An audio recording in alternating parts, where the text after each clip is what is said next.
Right.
Hello. Oh, okay. So I think we can start. Okay. So hi everyone. Thank you. Yeah, okay. So hi everyone. Thank you all so much for joining us in an amazing all women, all young people panel. I mean, the only man in the panel is not here, so we should celebrate us great women leaders in water, taking space and coming here to share our perspectives. So without further ado, maybe we can kickstart the panel. But I just wanted to say thank you here for the ones who joined us for coming here. I think water is unfortunately not in the top of the agendas today. I mean, the same is said for climate, and so we are here to make sure that that is not the case anymore. Um, and young people should be part of that process, and young people should be driving that process. And I'm very excited to introduce our amazing three young panelists here to discuss how can we make sure that happens? How can we make sure young people are at the heart of conversations on water? So maybe I can just pass the floor to all of you to introduce yourselves and share a bit about what you do and why are you here at COP very briefly. Is this working? Okay, amazing. So my name is cool. So my name is Shahnoza or Sasha. I come from Uzbekistan and I am a negotiator for my country, following the track of adaptation. So primarily, currently GGA, NAPS, and also starting to follow finance. I'm also an activist integrating youth into local climate policy. Hello everyone, my name is Noela Doris Ouedraogo. I'm from Burkina Faso. I'm part of the Youth Parliament for Water, and our main work is advocacy, capacity building, and then sensitization. Thank you. Thank you. My name is Jocelyn Mirashi, Water Aid Youth Leader, but also a youth negotiator from the African Group of Negotiators, following on the global goal on adaptation, because that is where water has to be, and I believe. No, this is nice, and I think that it's already like great and inspiring for me personally to see more young A people, youth negotiator involved from and the not just African Group of coming to COP, but, Negotiators, actively following on the engaging in global goal. international delegations for you, Sasha and Jocelyn, and also engage in the civil space sector, which is important, which is the case for you, Noel. But we know that that is unfortunately not the case for so many young people from our communities and our countries, because a lot of young people face a lot of challenges to be in these spaces, to be in these panels, to come to these processes. So I think my first question to all of you is, why is that not possible? Why are we not seeing more young people in water governance? Maybe. I think one of the reasons first that there are no many young people in such platforms is so many young people are not educated on what climate change is and what these processes are all about. So many young people don't understand the importance of attending COPs or platforms like this where big decisions are made. So firstly, I think it would be to give capacity training to youth on the importance of attending COPs, or not even basically physically attending, but following up on the COP processes, because they are very important, especially when it comes to youth, because I think about 60% of the world population is people under 35. So it is really important and necessary for youth to not only get the knowledge on the COP processes, but also to follow up on the COP processes. I have to partially disagree. I think that young people today in a lot of communities that are specifically affected by water issues already know how important it is. And then maybe here transitioning to you, Sasha, you come from a country that is facing like one of the worst water crises in so long. Are young people aware of, probably they are, but why are we not seeing more of them in national delegations like yourself, or involved in even like grassroots, local or regional water governance processes? Yes. So I can say that we are involved, but also not to the extent that we want to. So giving the context, I come from Central Asia. I come from Uzbekistan. That's not Pakistan. That's not Afghanistan. We have a very different context. We're a post-Soviet country, and we're double landlocked, and 80% of our water comes from the outside of the country, from the Pamir glaciers. So we have been having water scarcity and water issues for decades now. So have you heard of the RLC disaster? Yes.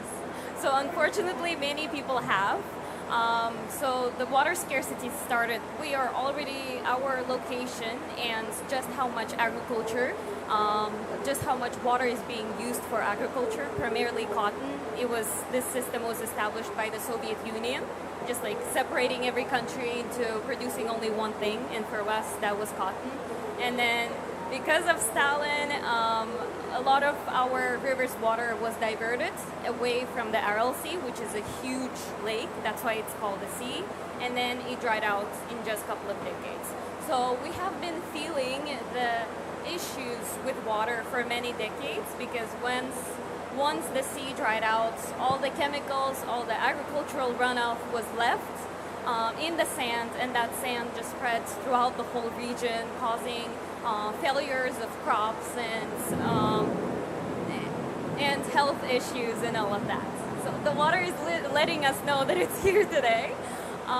So the water issue is worsening in our region because the glaciers are melting, the rivers, and the agriculture need is still high for our economy. And even personally, water is a huge issue for many people, especially from rural areas. So when writing the national use statement for our country, we included a lot of personal stories of people from rural areas who have to carry water every single day, or when the luck was not on their side to get the water by the trucks that come every week, they had to drink the water from standing water that they usually use for agriculture. So I would say that everybody's aware, everybody's generationally aware of the issues, and there's a lot of activism that is being done right now. So our countries are very new to the context of climate, to the context of environment, actually seeing it as a big structural issue. And there is a lot of different projects in Central Asia, like the climate Kai for water, so that's a network of youth for water. But again, that's not enough. But people feel it. People definitely feel it, but do not engage in the policy yet well enough, unfortunately. And I think that is like the same reality that people in the African continent live, specifically in the Sahel. In the Sahel, we have a drought crisis happening. And we need we need a water governance that not only addresses these issues, but is inclusive and does not leave the people and the communities most affected behind. You work right now with the National Water Parliament for Water in Burkina Faso. Can you tell us about was it challenging to have access to these spaces in terms of water governance at the national level? What were the challenges? Was it hard? How did you overcome it? Okay, thank you. As we were saying, Burkina Faso is a Sahelian country, also a landlocked country, so we don't have sea. So we are facing almost the same issues. Also, most of our rivers we are sharing it with other countries around, like Ghana, and then so we are relying mostly on them. So that makes a lot of difficulties in water governance. And as a youth, as part of the National Youth for Water, I think one of the key challenges that we have is the confidence or the trust in youth. I think the inclusion of youth in water governance is difficult because government does not really give power. They don't really believe in youth capability. So that's one of the key challenges. So when we have like some projects, and it's difficult for us to have partnership, and then yes, partnership with other countries, because we have to go through government. So if government does not give us some power or does not put trust in us, it's a bit difficult for us to get partnership in order to be part of the decision making in terms of water related issues.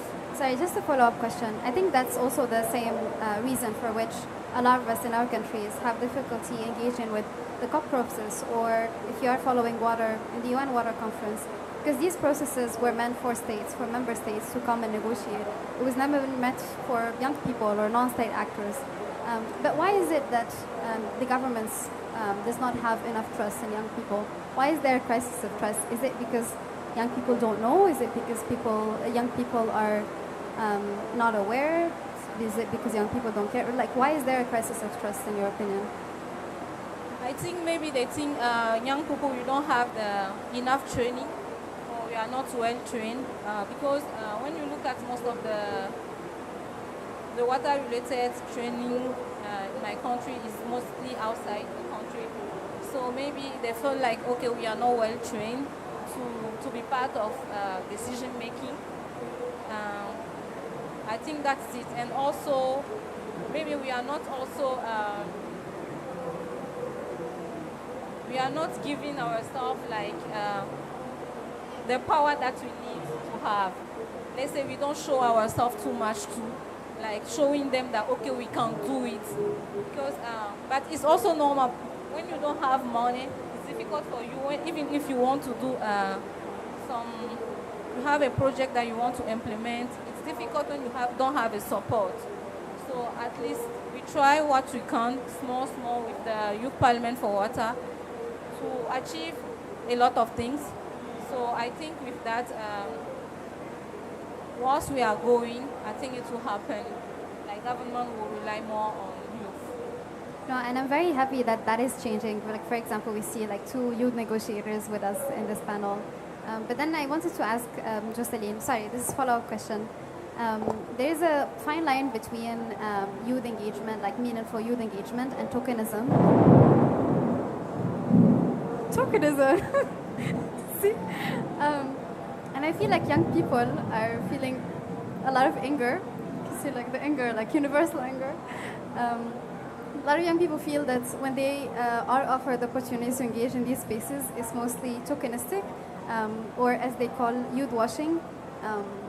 So in your opinion, how can we make sure that when young people come to these processes, it is meaningful engagement rather than just tokenistic or youth washing? One of the things I would like to, I cannot speak on behalf of every other government out there, but for example, the government of Tanzania has been very intentional about youth participating in COPs. For example, this time we are about 14 youth in Tanzania who have party accreditation. So it has been intentional that youth do not only participate as observers, but youth can enter in rooms, where these decisions are made on behalf of youth who cannot be here.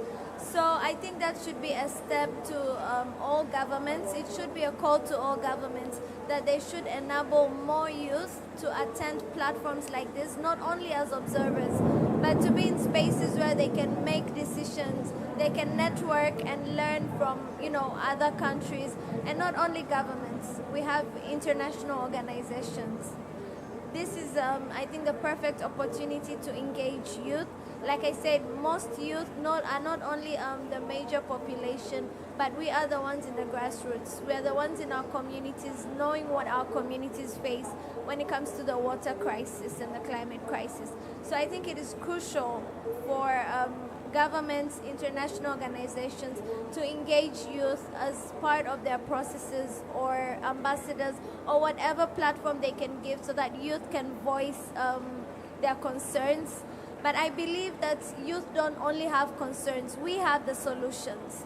So if there was a way that this gap could be bridged between governments, development organizations, and the youth, I think the climate crisis, how to tackle the climate crisis could be sped up a little bit, because youth, like I said, youth don't only know about the crisis.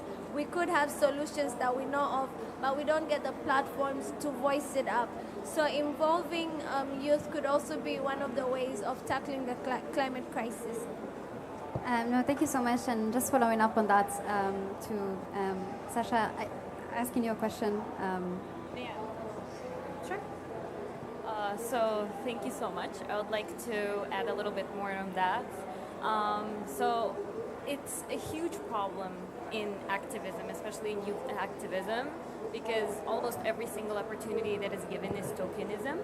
And that's what I faced almost every time within my activism journey, especially when it comes to politics, because young people are not taken seriously in a lot of spaces, and especially in politics.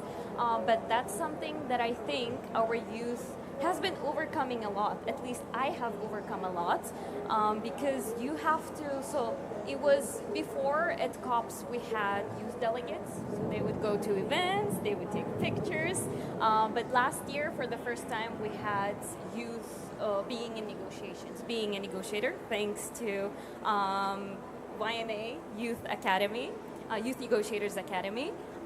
And especially last year, I really had to work really hard.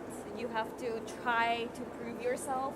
And I can quote one really great person who is a deputy head of Lebanese delegation, Leah. And she taught me a lot of things. I'm really inspired by her. And she said, I don't like the word youth negotiator.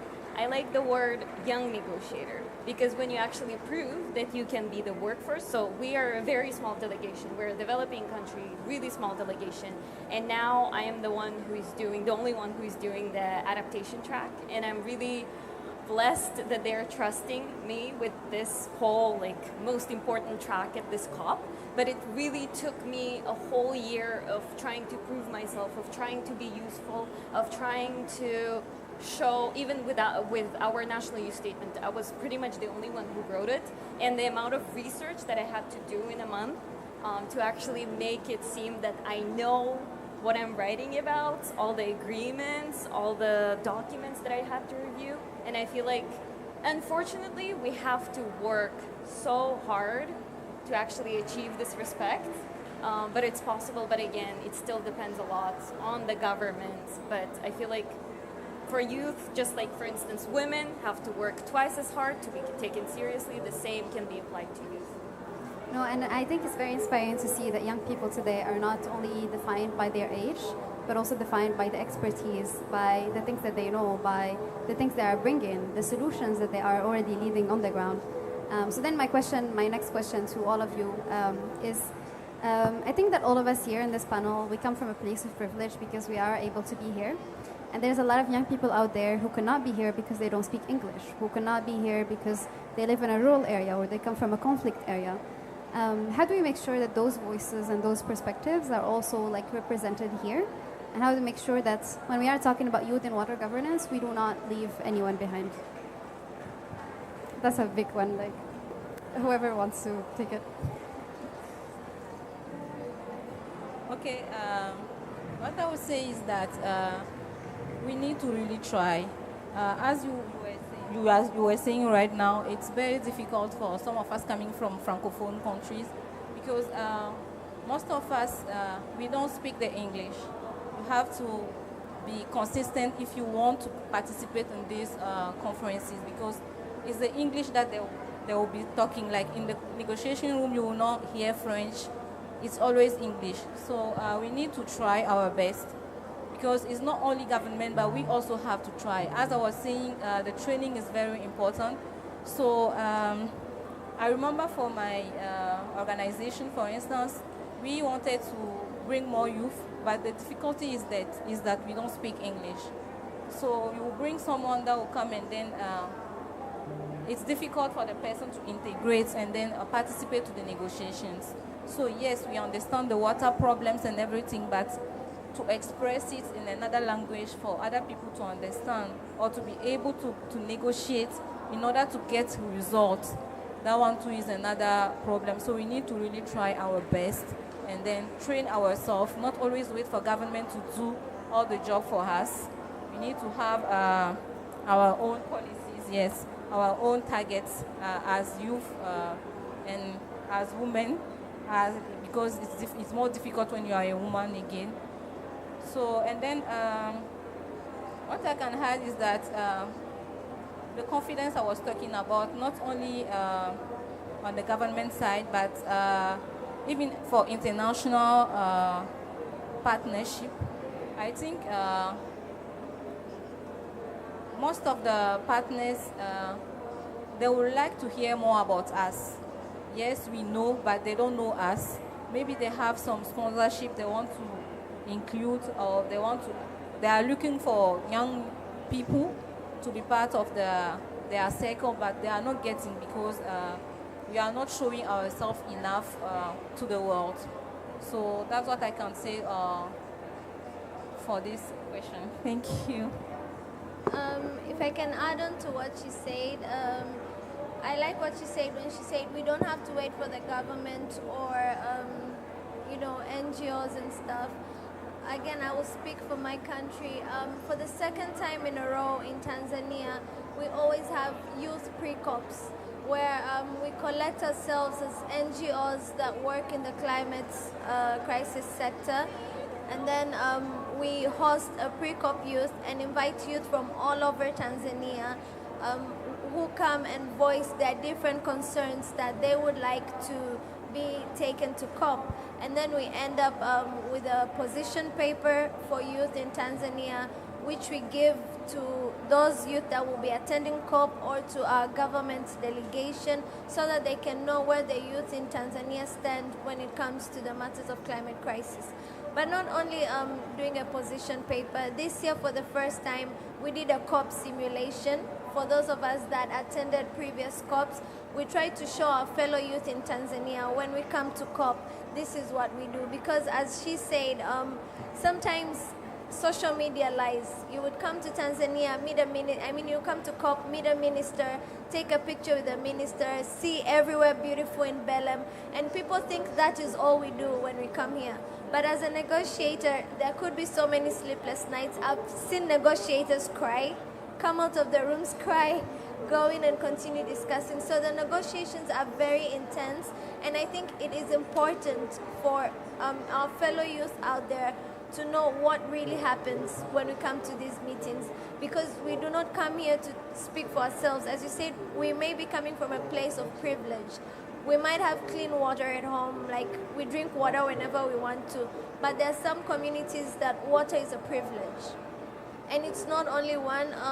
In WaterAid, we do have a saying that almost 1 out of 10 people doesn't have access to clean water in the world. So you can see how big the water issue is.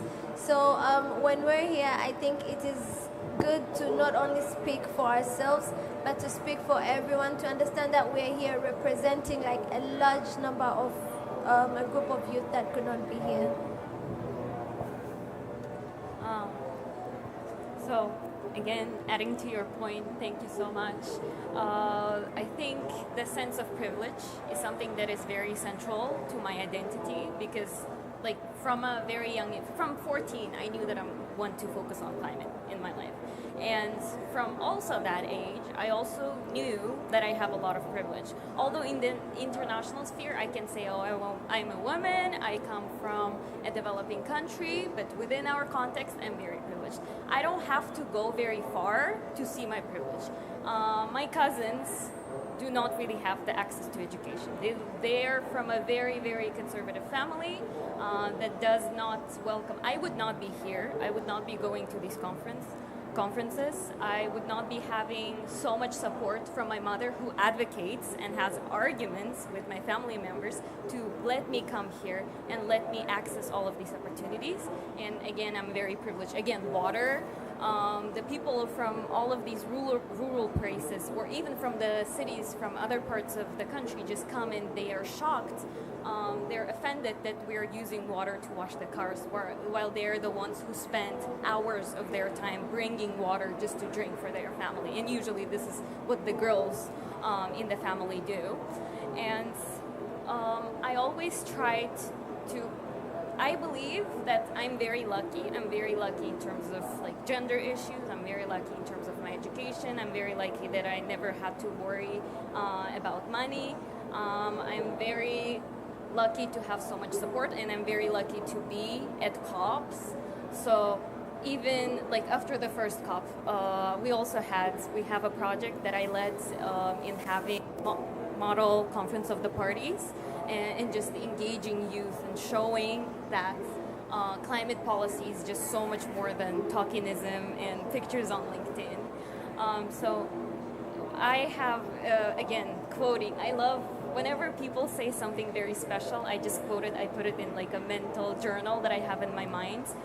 This is a phrase that my friend from our delegation said, is that I was telling him about this privilege. He's like, you deserve whatever you got, but so do others. And I believe that people do not need to have luck to access all the opportunities that I accessed. I just want to also push back on how when I said privilege, it does not invalidate that we all come from the global south and we all face a lot of challenges in accessing these spaces. So yes, it is true that we are here when a lot of other young people could not, but it is also true that we face a lot of challenges in accessing these spaces. And I have so much respect to all of us and all of us in this room for still forcing our way in spaces that are not sometimes welcoming of young people. So then my next question, and probably like before last question, is how do we move on from here? What are the solutions? How can we make sure that young people are engaged more in water governance? And here I want to specify that not only at COP and at the global level, but also at the national and at the local level where most of the water issues are felt. How do we make sure that, so what is needed right now? How do we move forward? What is needed from us? What is needed from the different stakeholders? What is needed from the government, the private sector? How do we move forward to a water governance that is inclusive and does not leave any of us behind? I would have two recommendations. One would be partnerships. We are the major population in the world. So whether it is governments or organizations, the way forward is to partner with youth. And the second thing will be to invest in youth, whether it's with knowledge, technology, or finance. All these governments and, again, institutions should invest in youth. Give them the knowledge on how to move forward, whether it's in policy or technology or whatever knowledge is out there. This knowledge should be transferred to youth, but also the finances for them to bring forward their ideas, because I believe so many youth out there have so many great ideas, but they don't have the finances or the capacity for implementation. So hence I would urge, or it would be my pledge, for governments here and institutions here to invest in youth, because youths are the solution. There is no other solution. We are the solution. So whether they invest finances, knowledge, or technology, they should be investing in youth. Okay, thank you. I think what I will add to what she said is capacity building. So investing in youth, in capacity building, because yes, we know more about water issues, but we need to be trained. Like, we need more capacity building on youth. Like, how do you say?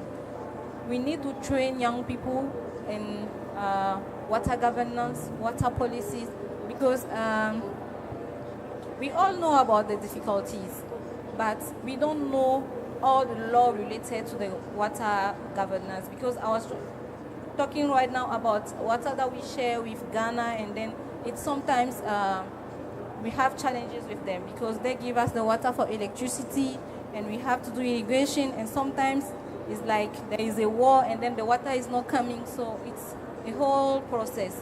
So we need to train more youth about it. And then, as she said, financial support. Yes, many of us, we have great ideas. We want to move forward, but we don't have the financial support. So if we can get the financial support in our activities, we'll do more than we can do, and then we will see the results. Yeah, so that's what I wanted to add.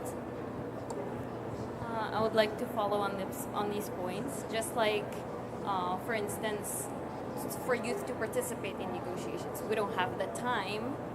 Climate change is very urgent, especially for our countries. We don't have the time to go and get a law degree. We don't have the time to go and have decades of diplomacy experience. But again, following the point of privilege, we are here, but there's very few of us. We are here, but for instance, I am a woman, but I don't come from a rural area. I don't have a physical disability. So we have to take the responsibility of actually representing those voices, and that's what I've been trying to do. And every time after I speak to people from different backgrounds, I realize how ignorant I was before. Because, for instance, I didn't know that people with hearing disabilities in my country do not have access to education because they go to school.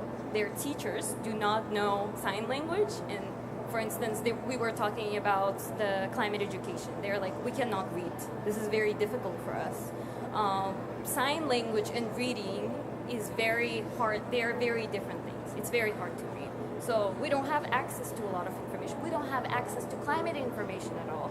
And that's clicked into me because I've been, before I was very active in climate education activism.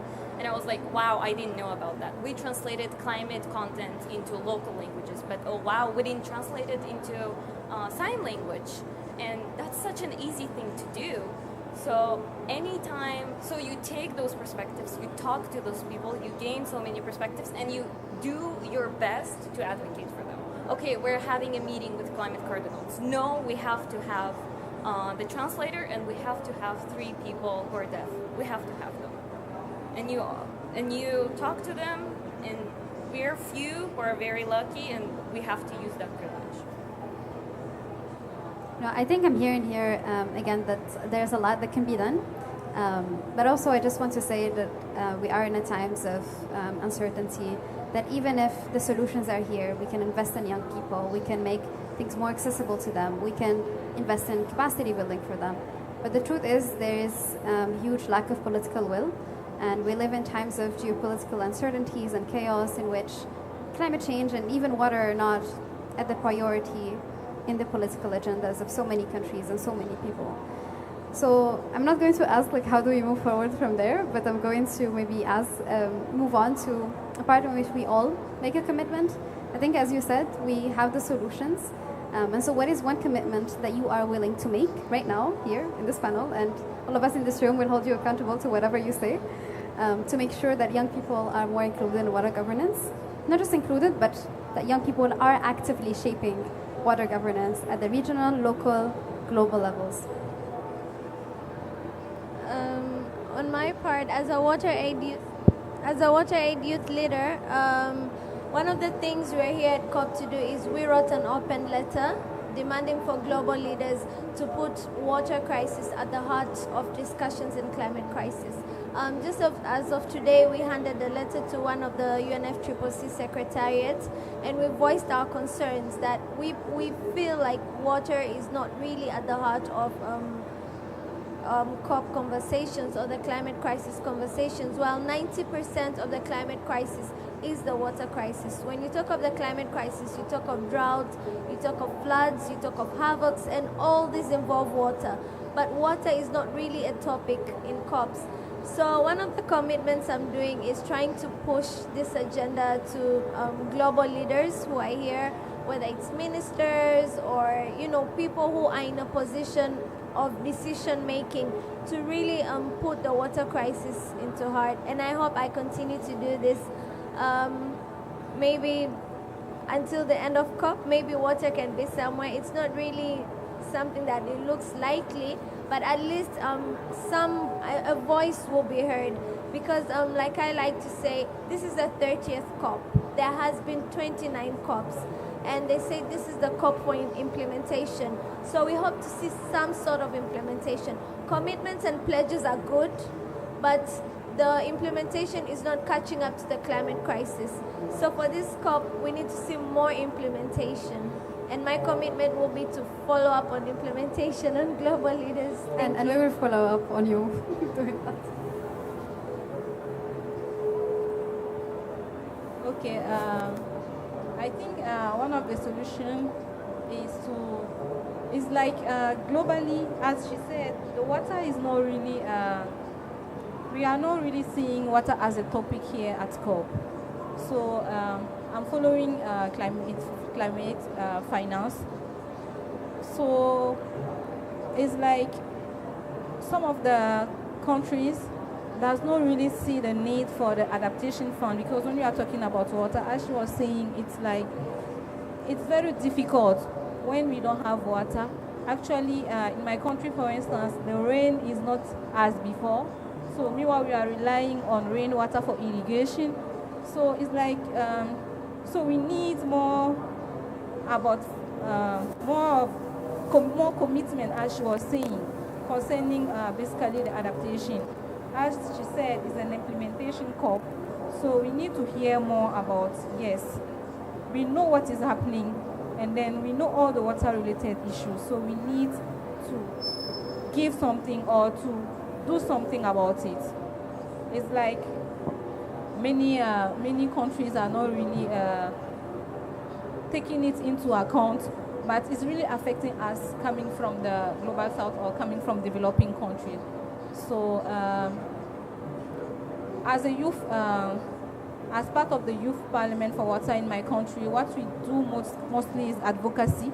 So we'll continue to bring the voice of the vulnerable community to the government and then to other partners that we have all over the world, so that our voice can be heard. And then I think that if our voice is heard, we will have more results and we will have more support in fighting against those climate change issues. Thank you. I guess my approach is very pragmatic, taking into account our political context and our national context. And because I believe that with our context, so for instance, we do not live like in United States or Europe, where climate has been a topic for many, many decades. So I think, and I pledge or what, that youth is supposed to, we are going to be taking, and we have already been taking the initiative and the lead in the projects that we want for us to have. Because we wrote, like for instance, in our national youth statement, we wrote 11 pages of what we want, of what we need, based on all the consultations and discussions. And we are not going to be waiting for the government to hear us out. They do hear us out, but we're going to take a lead, and we're going to create whatever we're asking for. So we're asking for accessible climate education. We're going to take a lead and start the project, and then they are going to catch up. And fortunately, UN organizations and the governments are already, climate change and accessibility in all of this is becoming a very popular topic, thankfully, and there is a lot of funding to continue all of these projects. So what I pledge for is to take all the goals that we wrote for ourselves and take a lead on that and have other people engage. Okay, no, I just wanted to push back on what you said when you said that climate change has been discussed for a long time in Europe and the US. Just because it has been discussed for a long time doesn't mean that it's still right now a priority. And you see that with the rise of the far-right movement in so many European countries, and you see that what is happening in the US and how they're not present here, for instance. But I just wanted to end maybe this panel with, I feel so inspired by you, by all of you.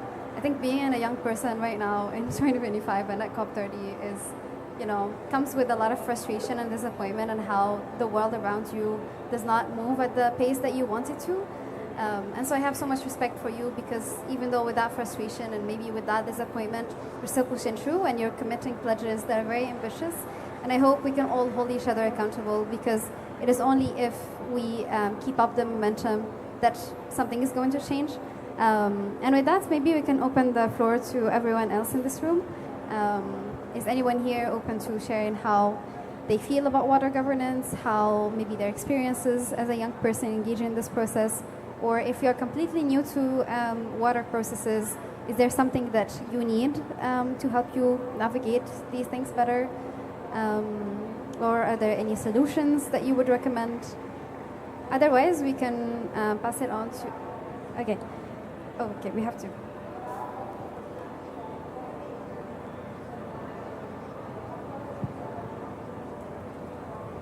Thank you very much. I am from Uganda and from a community, a local community. I lead a CBO.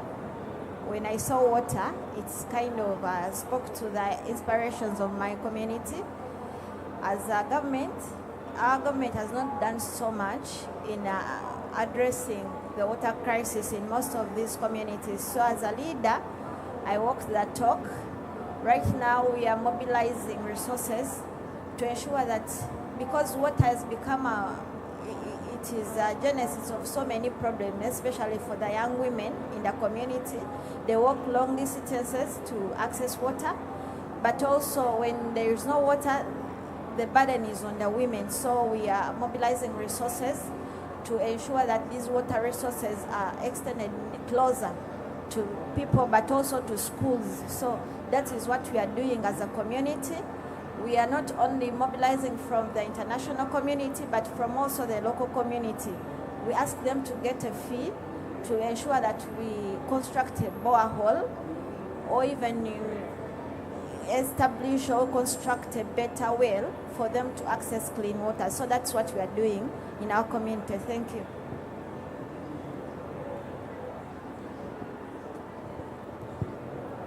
Okay.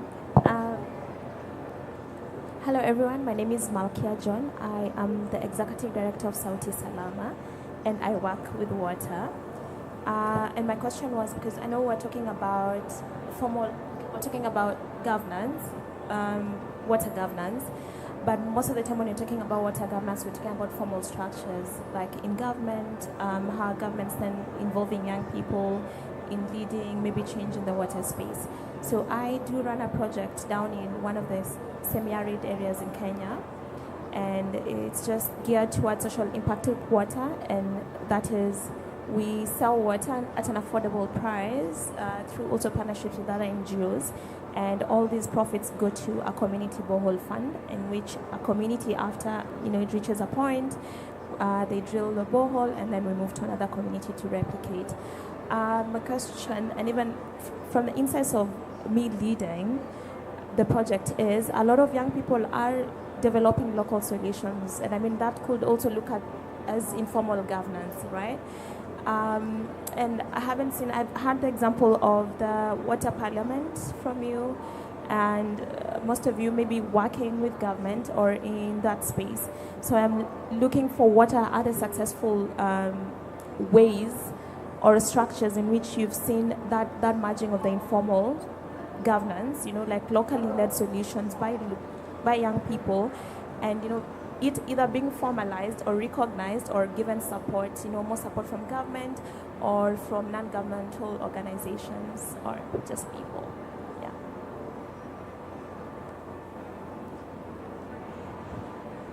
I just wanted to say, also kudos to our sister from Uganda and the work that you do.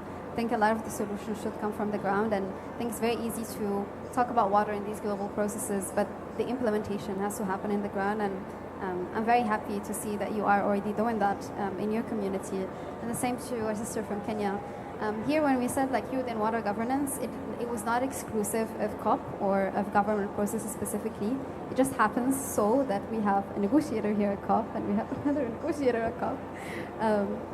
But governance extends to also informal communities. It also extends to at the local level, in which it is mostly not, sometimes it's not led by the government, but even when it's led by the community, it still excludes women, it still excludes young people, it still excludes indigenous people. So I think, again, the question is, how do you make sure that does not happen? How do you make sure that even those informal governance structures do not exclude these voices that matter? I don't know if anyone wants to comment on that. Okay, I think for her question, one thing we have been doing as a youth parliament for water is the integrated water resources at the basic level. So what we are doing actually is in the local communities around, we go to the basic school and then we try to give them some training about water resources, how to deal with water issues, and then we believe that those young people coming up, they will be more like trained. Once they are coming up, they have more knowledge about all these water related issues, and they will know how to face it. So that's one of the projects we are on in basically all the local communities we are trying, and our target this year is 13 communities, local communities. So this is one of the projects that is ongoing in Burkina Faso. On my side, I will talk about WaterAid. WaterAid has been one of the front lines in working with youth, especially on the policy side. This year, we are the first cohort of the WaterAid Youth Leader Program, where there's 18 of us from across the world, and we came together and wrote the open letter that I've been talking about, that we were able to deliver to global leaders. But this did not only happen at COP. I was at Bonn. WaterAid helped me go to Bonn, where the actual negotiations happen, SP62. So I was there following up on adaptation, but also meeting all these decision makers and telling them that as young people, this is our stand on water. We need water to be at the center of climate negotiations. But not only at Bonn, a few colleagues of mine also went to the African Climate Summit Week, where they had a chance to also present the open letter. But we're also here, so I would urge other institutions to also have youth programs like this, where as youth we can voice our concerns. But again, I hope to see that WaterAid does not only end with us voicing our concerns, it gives us the platform to also voice our solutions.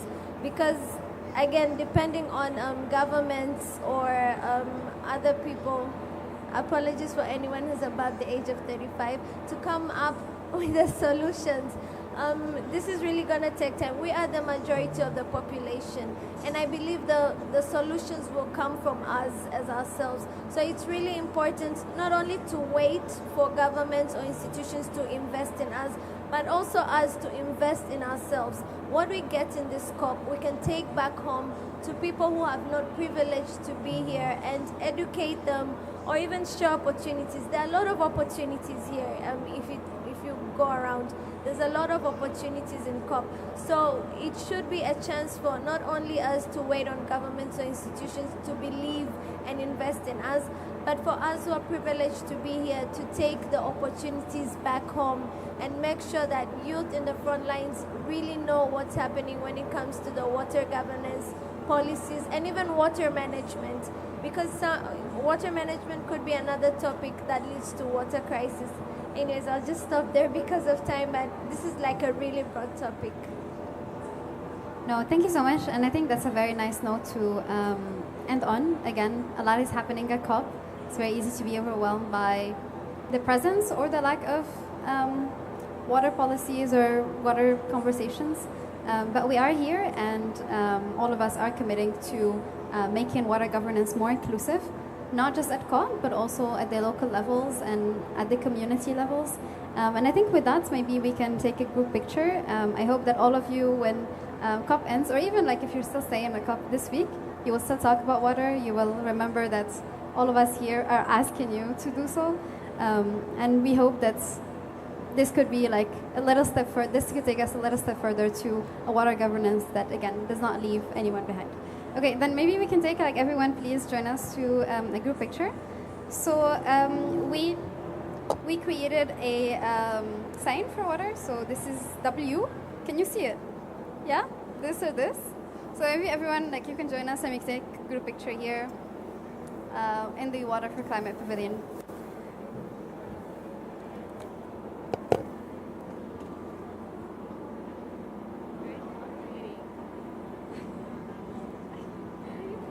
Glad we did well on time. Yes. No, but you guys are all great. Like, we should Okay, do we have? I'm very happy that like all of us. It's girl power. Yes. Okay, do we have? This is also acknowledging this is a climate activist